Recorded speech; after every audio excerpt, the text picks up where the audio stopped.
Good morning, Year 6. We are halfway through Chapter 5 of Skysong, so we're just going to carry on from where we left off. Although Flint said nothing, Esker could feel his thoughts whirling close to hers. Theirs was a kingdom that had given up on magic, and yet here on this sled were two people who believed in its power, even if one was too proud to admit it. If the Ice Queen lied about the sky gods, Esker asked, then maybe she lied about my voice too. Not about it being important, otherwise she wouldn't have gone to such lengths to steal it. But what if it's not cursed? What if I could use my voice for good? Her words had gathered pace now. I didn't give in to the Ice Queen because I thought that perhaps if I escaped, I could somehow use my voice and a little bit of magic to fight back against her and to free all those prisoners. Flint snorted.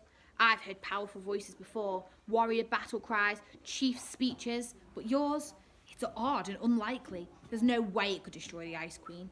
He paused. And as for using magic, good luck convincing our entire kingdom that it's something that they should believe in again. Esker found herself looking at the camouflage cape. If she knew one thing about magic from her time in Winterfang, it was that it was unpredictable sort of business that required a good deal of faith to get it going in the first place. Not all brilliant ideas start off ordinary and likely, she said. Flint drove on without speaking, but Esker could sense by her silence that her words had hit home, and she felt the quiet linger for a while before pressing Flint in a different direction. I pieced together bits about the kingdom's landscape from eavesdropping on the Tusk Guards, but what about the children in hiding? Tell me about them. Fine, Flint replied after a while, but only because I can't drive the rest of this journey with Pebble biting me on the ear until I've answered your questions. The foxbutt leapt down onto the sled and busied himself between Esker's ankles. The Feather tribe are somewhere in the Nevercliffs, Flint began, though I've never seen them since before the battle last summer. We used to share food around campfires if we crossed paths on hunting trips, and once a feather boy lent me a quiver of arrows when my own was swept away into the downward river. But everything changed when the Tusk chief was murdered, he paused. We don't speak to the Feather tribe now, and certainly not to the Tusks. Outlaws keep to their own land. Esker frowned. And how do you learn new things? We've learnt them already, Flint snapped. But if the Feather and the Fur tribes turn their backs on each other, then you can't swap ideas or make plans together to free the Ice Queen's prisoners. Flint bristled. That means he's getting angry, he's getting irritated or annoyed. The Fur tribe have made plans, lots of them, just not with the Feathers. They can't be trusted. Esker watched the dark speed by. The kingdom she'd been longing to explore from the music box was nothing like the place she found herself in now. She had been hoping for friends and answers, but here was discord and secrets. It was a bleaker, colder world than the one she had imagined, and she hugged her coat tighter around herself. And your parents? Esker asked. Do you believe they're trapped in the ice towers of Winterfang? Flint's voice seemed tighter suddenly. I know my ma is, because every morning I hear her voice trail out over Erkenwald. But my pa, his words, they faltered. He was the chief of the Fur tribe, the best warrior we've ever seen. But the Ice Queen used dark magic to fight him, and he died on the ice during the battle of last summer. Flint fell silent, and Pebble scrambled up towards him and pawed at his neck. My brother Tomkin, he's chief now. Esker nodded. And what will he say when you return without your ma? Flint pulled off the camouflage cape and tossed it on Esker's lap. The snow-filled night surrounded them, and Esker could make out the dark outlines of trees either side of the river now, and further downstream a waterfall shrouded in ice, means covered. Flint stared straight ahead. He doesn't know I left. And even Esker could tell that the conversation had come to an end. The dogs ran on, and as the hours slipped by, Esker felt her eyes begin to close. A sharp nudge from behind jolted her awake. Keep your eyes open, Flint muttered. Close them in this cold and they'll freeze shut. Esker looked ahead to where the river widened, then turned left. Nestled inside the bend, there was a small wooden hut surrounded by trees. The large trunks it had been made from were shelved with snow, but Esker could make out a door, and Flint guided his dogs onto the riverbank and pulled them to a stop before it. Stand on the brake, he ordered Esker, properly this time. She scurried around to the back of the sled while Flint untied the huskies and tethered them inside a small outhouse to the side of the hut. The dogs need rest, he said. It's another few hours to the Fur tribe hideout, and we're safe distance from Winterfang now. We'll leave again at first light. Esker scurried through the driving snow. You mean you're taking me to see your tribe? The possibility of being welcomed and looked after by others made her heart flutter. She had been abandoned at Winterfang. No one had come forward to rescue her or even say they knew her. but now there was an opening, a chance of friendship. Flint shrugged. I'm taking you to see my brother, briefly, then I'm leaving you to fend for yourself. Eska's heart sank. This wasn't a promise of safety at all, but she tried to hide her disappointment. It was a small step in the right direction, and after Winterfang that counted for everything. She glanced at Flint. You're interested in my voice, aren't you? You think that your brother should know about me.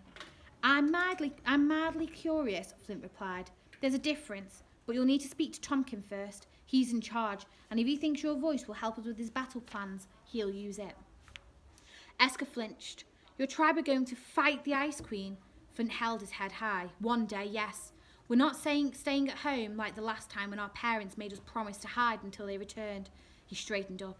And it'll be Tomkin who leads us. He's the best warrior in the tribe now. Pa isn't around.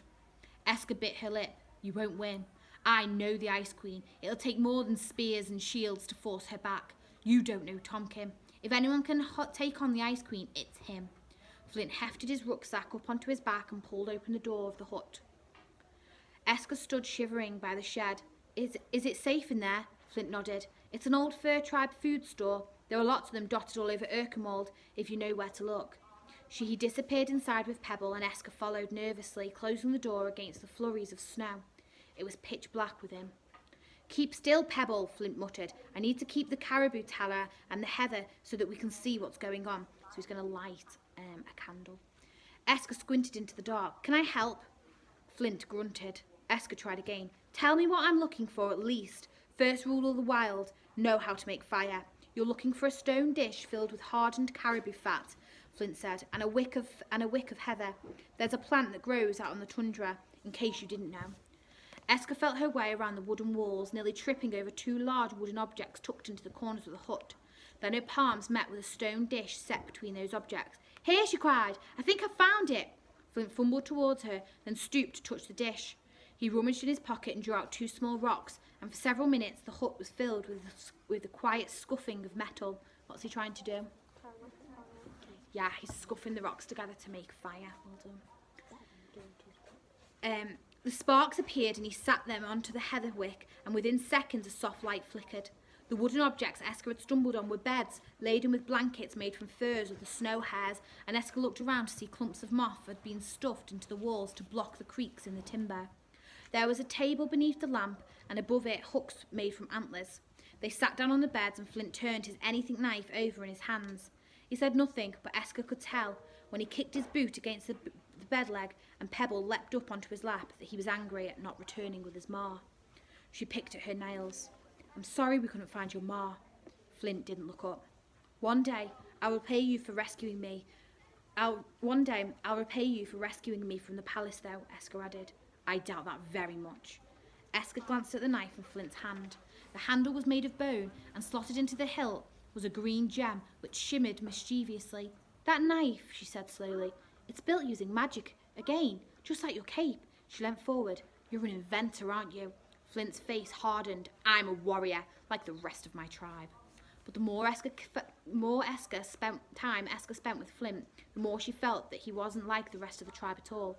From what he had said, the fur tribe didn't believe in Urkemold's magic, and yet he clearly did. And while none of them seemed keen to welcome strangers, Flint, despite his reservations, had. To Eska, Flint seemed a strange kind of warrior, and she wondered whether she wasn't the only one who felt like an outsider. Maybe Flint felt different from everyone else too, but his guard was up, so she offered her next words as a truce. Does everyone know what a truce is?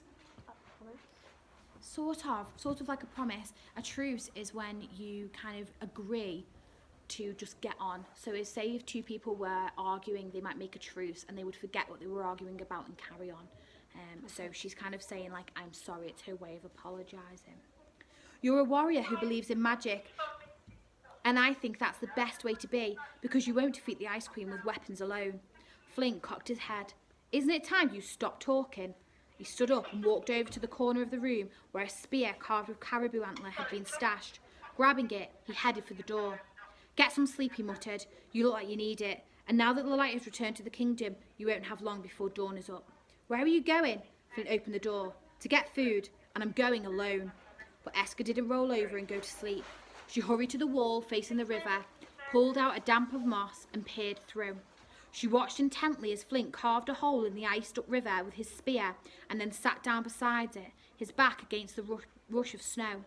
Esker waited, and though her hands ached from the climb down the palace wall, her throat burned from speaking after so many months of silence, she did not turn away. She needed to learn the ways of the wild and fast, and if there was one thing she was good at, it was watching the world from a distance. Chapter 6. Flint woke to the sunlight streaming through the cracks in the moss and the timber. Normally, he would have welcomed the dawn after so many months of darkness, but now it felt like a warning. They didn't have long to halt the Ice Queen's quest for immortality.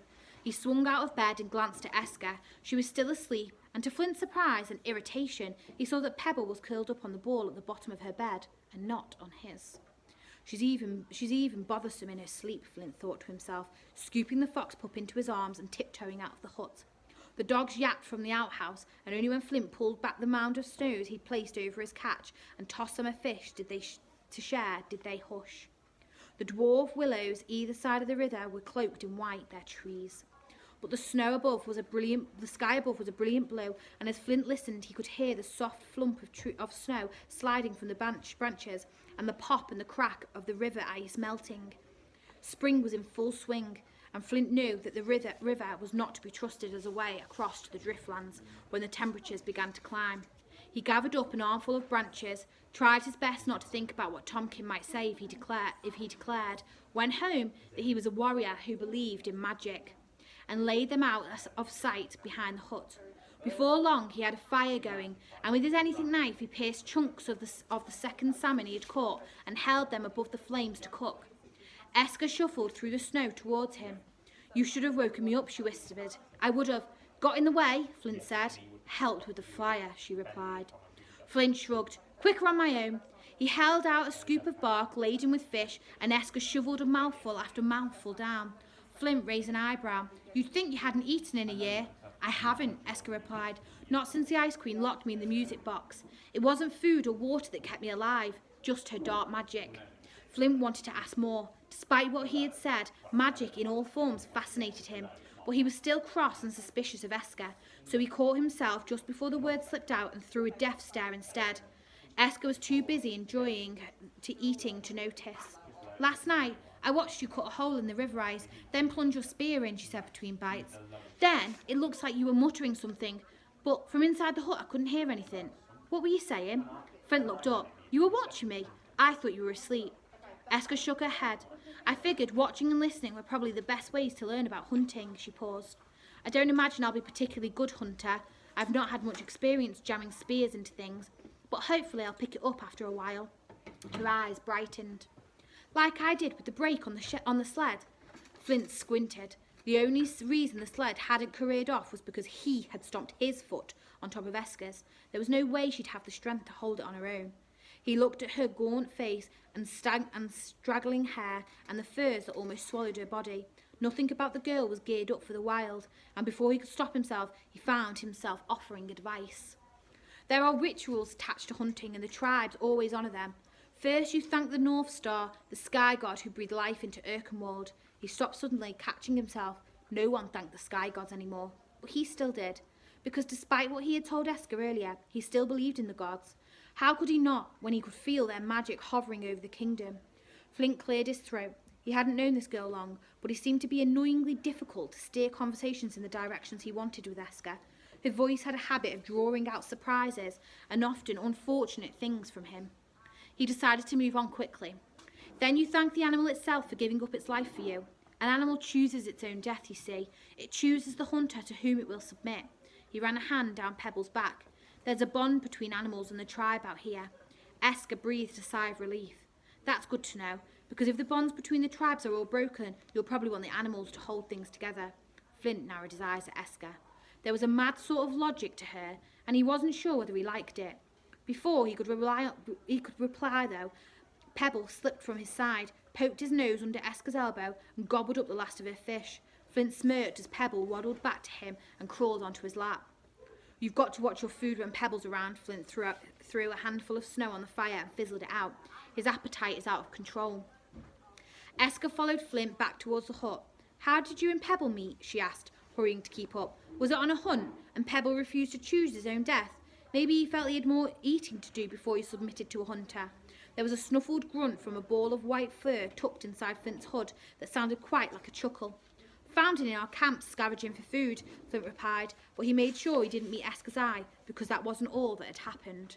Shortly afterwards, they were back at the sled and racing between the dwarf willows and the drifts of snow as they travelled further and further south. Flint shivered as the first notes of the Ice Queen's anthem floated over the land. The choir was ever so slightly louder with each day that passed, and Flint grimaced now he knew why. Had the Ice Queen already stolen his Mars voice? Would he ever be able to get her back? And we're going to stop there. We're halfway through chapter 6, and we'll read a little bit more tomorrow.